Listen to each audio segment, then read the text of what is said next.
नमस्कार दोस्तों, स्वागत है आपके अपनी चैनल ऑल एग्जाम प्रिपरेशन में। आज के इस वीडियो में आपको एंशियंट हिस्ट्री का इम्पोर्टेंट टॉपिक गुप्त साम्राज्य, गुप्त वंश के बारे में बताऊंगा, तो वीडियो को लास्ट तक जरूर देखें। सबसे पहले बात करते हैं गुप्त साम्राज्य की स्थापना किसने करी थी। गुप्त साम्राज्य की स्थापना करी थी श्रीगुप्त ने। श्रीगुप्त ने भारत के 6 महाजनपदों को जीता था। उसके बाद गुप्त साम्राज्य की नींव रखी थी। इसके बाद इसका पुत्र घटोत्कच राजा बना और उसके बाद उसका पुत्र चंद्रगुप्त प्रथम अगला शासक बना था, याद रखें आप। उसके बाद हम बात करते हैं चंद्रगुप्त प्रथम के बारे में, ठीक है।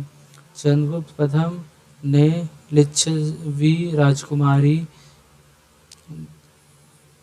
के साथ विवाह किया था।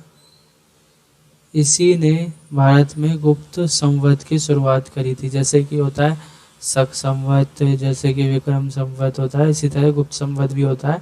इसकी स्थापना करी थी चंद्रगुप्त प्रथम ने, ठीक है।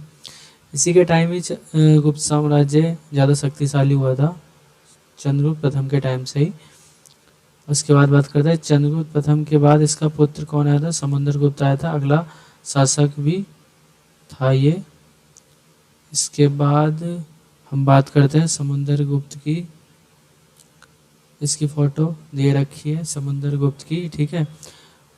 अब समुद्रगुप्त क्या था, संगीत प्रेमी था, इसलिए वीणा के साथ इसका चित्र दे रखा है। इसने अपने सिक्कों पर वीणा बजाते हुए देवी का मूर्ति का चित्रण भी किया है। महापराक्रमी होने के कारण ही भारत देश का नेपोलियन भी इसे कहा जाता है।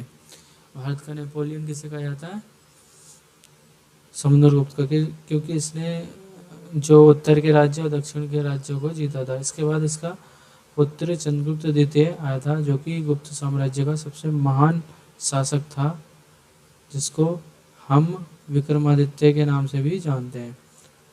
यह एक महाप्रतापी शासक था। इसने भारत में शकों के आक्रमणों को विफल कर दिया। भारत के इतिहास में सबसे पहले चांदी के सिक्के इसी ने ही चलाए थे, याद रखें। इसके बाद इसके जो दरबार में 9 रत्न थे, उनमें से कुछ के नाम थे, जैसे कालिदास, आर्यभट्ट, ब्राह्मीहिर, ब्रह्मगुप्त, सुश्रुत इत्यादि विद्वान इसी के शासनकाल में थे। इसके बाद आर्यभट्ट जो था, इन्होंने खगोल विज्ञान और गणित में इन्होंने काफ़ी योगदान दिया था। आर्यभट्ट ने सूर्य सिद्धांत की भी खोज करी थी, इन्हीं के शासनकाल में था। कालिदास ने मेघदूतम, कुमार संभवम जैसी रचना करी थी, और इसे भारत का शेक्सपियर भी कहा जाता है, इसलिए कालिदास को। चंद्रगुप्त द्वितीय का शासन काल भारतीय इतिहास का स्वर्ण काल कहा जाता है। इसके बाद इनके पुत्र कुमारगुप्त आए, ठीक है। कुमारगुप्त जो थे, इन्होंने सबसे महत्वपूर्ण काम करा था, नालंदा यूनिवर्सिटी की स्थापना करी थी, जो कि बिहार में कुमारगुप्त ने ही करी थी। इसके बाद इनके पुत्र स्कंदगुप्त आए, ठीक है। स्कंदगुप्त, इसने भारत में सबसे ज़्यादा कृत्रिम झीलों का निर्माण कराया। झीलों के निर्माण के लिए इन्हें जाना जाता है। इस वंश का आखिरी शासक कौन था, भानुगुप्त था। मोस्ट इम्पोर्टेंट, भारत में वेदों की कुल संख्या कितनी है, 4 वेद, ऋग्वेद, सामवेद, यजुर्वेद, अथर्ववेद।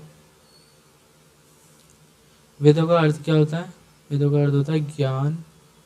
ऋग्वेद ये सबसे प्राचीनतम वेद है और इसे संस्कृत भाषा का जनक भी कहा जाता है। गायत्री मंत्र की रचना ऋग्वेद से ही की गई है।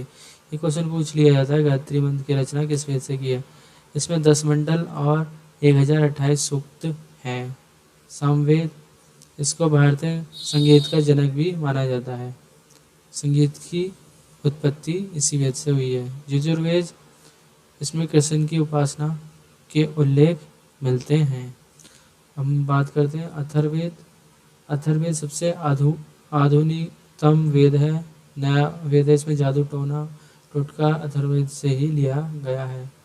अब बात करते हैं रजतरंगिणी पुस्तक के लेखक कौन है? कल्हड़। ये क्वेश्चन इंपॉर्टेंट है, ये सीटेट में भी पूछा जाता है। यह पुस्तक कश्मीर के इतिहास से संबंधित है।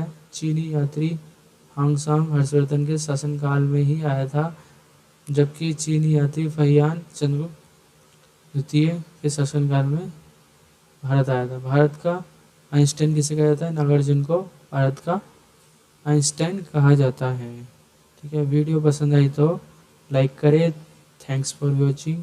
चैनल को सब्सक्राइब करें और वीडियो को शेयर करना ना भूलें।